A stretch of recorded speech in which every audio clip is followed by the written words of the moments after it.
Morning, all. All right, so 14 games tonight in the National Hockey League. We've got 6 starting at 7 o'clock Eastern, 4 o'clock Pacific, and then it just gets really busy after that. So, 7 o'clock Eastern, 4 o'clock Pacific start between San Jose and Boston. This is the second and final meeting between the two. Boston won in San Jose 3-1 on October 19th. For San Jose, they're 5-15-2. They've been better lately, 4-5-1 in their last 10. Tomas Hertl, 4 goals, 12 assists, 16 points, is their best forward right now. Zetterlund, 6 goals, 3 assists, 9 points, has done well lately himself. So if Boston takes San Jose lightly, well, we'll see how it turns out.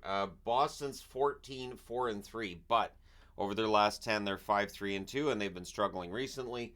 Marchand, 7 goals, 12 assists, 19 points. He's had a good first quarter. Fantastic? No, but good first quarter. Poitras, 5 goals, 5 assists, 10 points. Not as prominent as he was in the first 10 games over the last 10 games, so we'll see how things go tonight. 7 Eastern, 4 Pacific start between Chicago and Detroit. This is the first of 2 meetings. They'll meet again on February the 25th. For Chicago, they're 7-13 on the season. They're 3-7 over their last 10.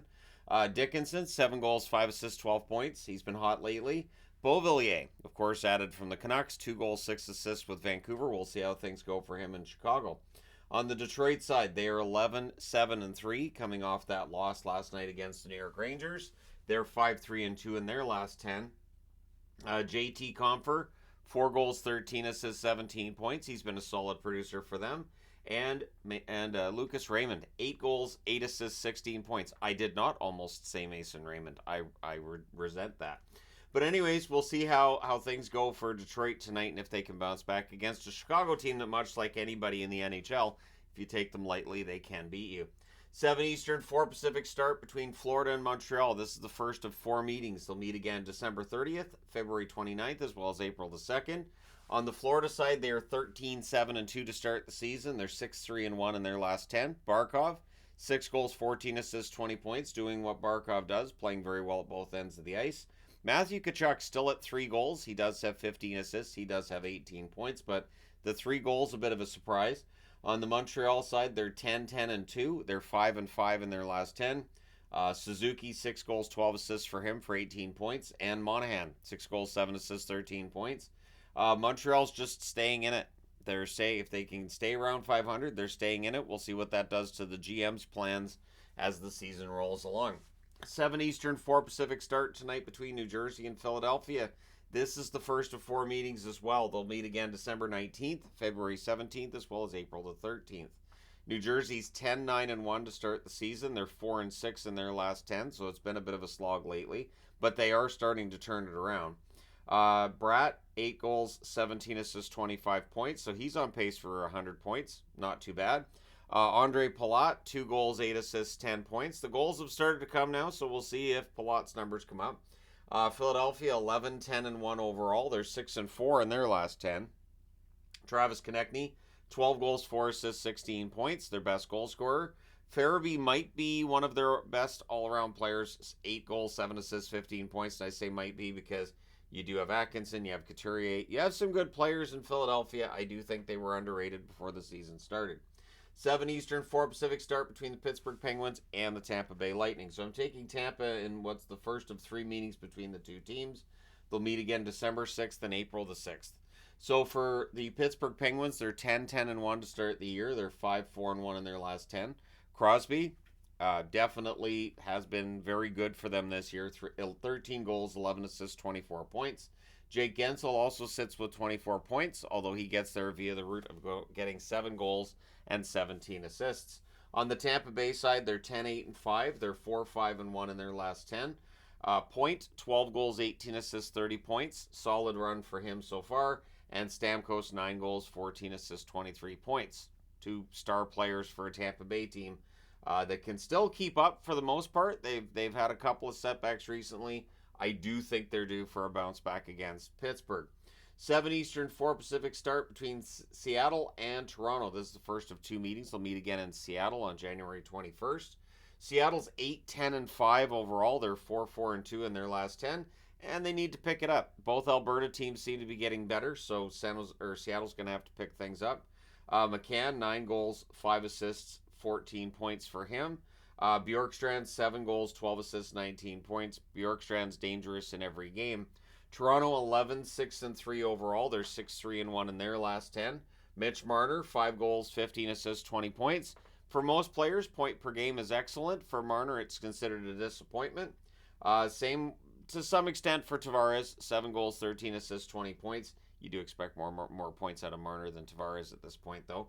So yeah, that ends out your 7 o'clock Eastern starts. Now we get to 7:30 Eastern, 4:30 Pacific.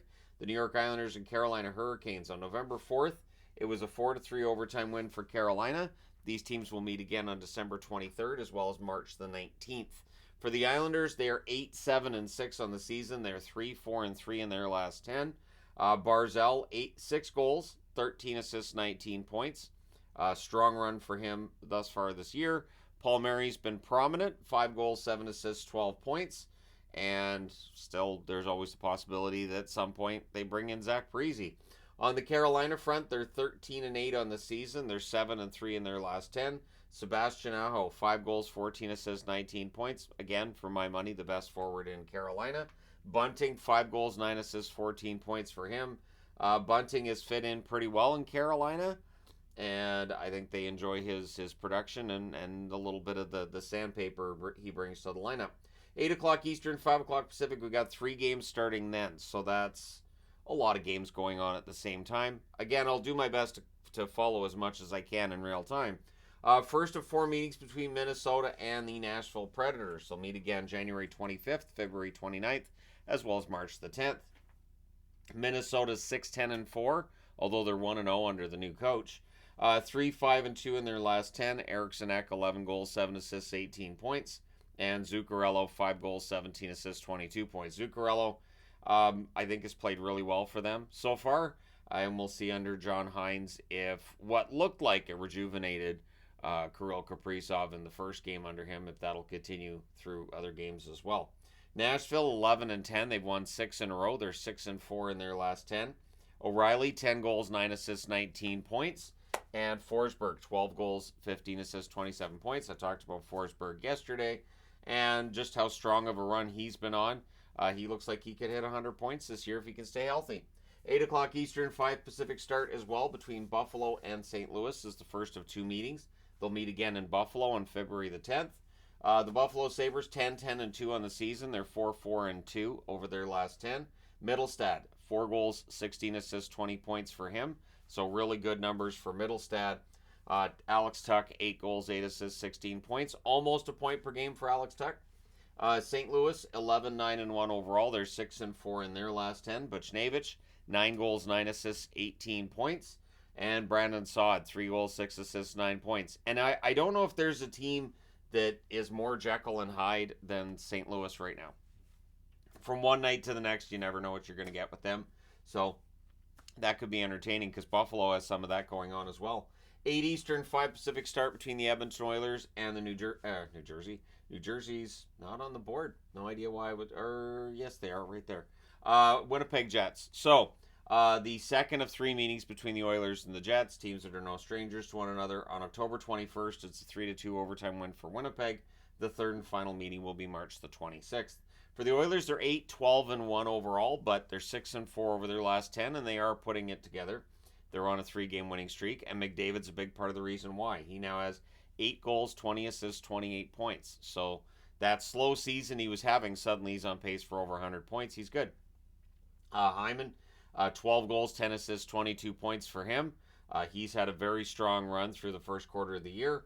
On the Winnipeg front, they're 12-7-2 overall. They're 7-3 in their last 10. They've been playing quite well.